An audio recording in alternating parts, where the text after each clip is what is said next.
Welcome to this video where today we'll go over the basics of differential equations by separation. As you can see, I'm very enthusiastic about that separation part. Let me go over the basics real quick just in case anyone's a little bit behind. What we're basically saying here is we have the derivative of a function. Let's call it the derivative of the function y, dy dx. And we use separation of variables when two different functions are being multiplied together. So I'll call it h of x times g of x, or g of y. That's better, g of y. And it's not too hard of a concept. In fact, it's just kind of an exercise in our basic algebra skills. We want to get the x's on one side and the y's on the other. Let me get that g of y written a little bit neater. It's kind of hard being left-handed and coming in on the side of the board like this. But I've got h of x and g of y. So what I'll do is I'm going to move this g of y to the other side of the equation, and I'll get 1 over g of y times dy over dx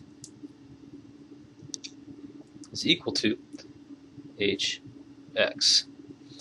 Now I've got y, x, y, x. So if I multiply my dx to the other side, I'll get 1 over g of y dy equals h of x dx. And that's pretty simple. I started off with the derivative of a function equals two functions being multiplied together. I've separated my variables, and now I have to get rid of those annoying dy's and dx's.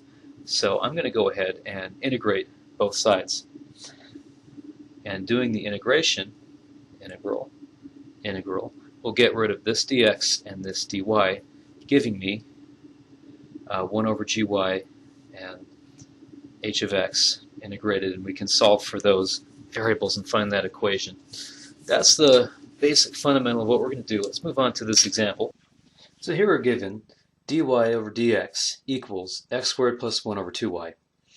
This qualifies because if I have h of x over g of x, that simplifies to 1 over g of x times h of x. So they are being multiplied together in a roundabout way. Division is just the inverse of multiplication. So let's look at this here. If I move my y's to one side, my x's to one side, that looks easy enough. I'll just multiply by 2y. It's going to be 2y dy over dx equals x squared plus 1. Then I multiply my dx over. That'll give me 2y dy equals x squared plus 1 dx. Now we're all separated. We just have to run some integrals to get rid of those annoying differentials. Aren't they annoying? I think they're terrible. So let's get rid of them. Got integrals there, and I'm going to say y squared equals x cubed over 3 plus x.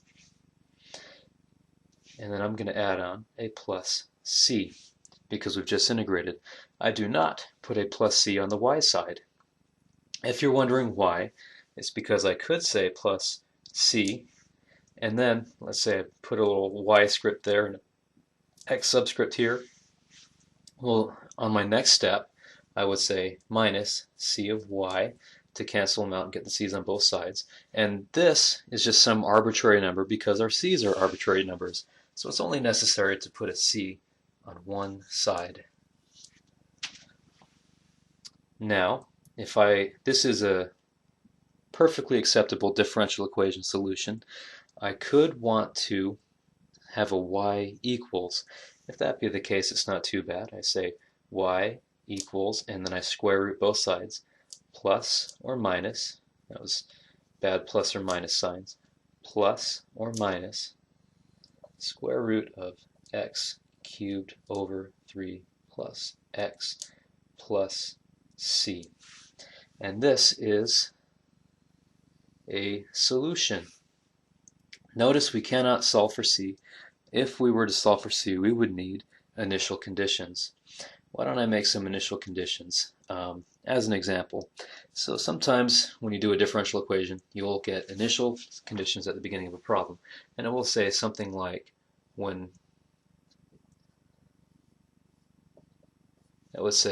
x is 0, y is 1.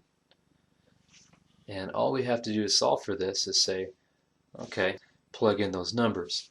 We know when x is 0, y is 1. So I'll say 1 equals the square root of 0 cubed over 3 plus 0 plus c.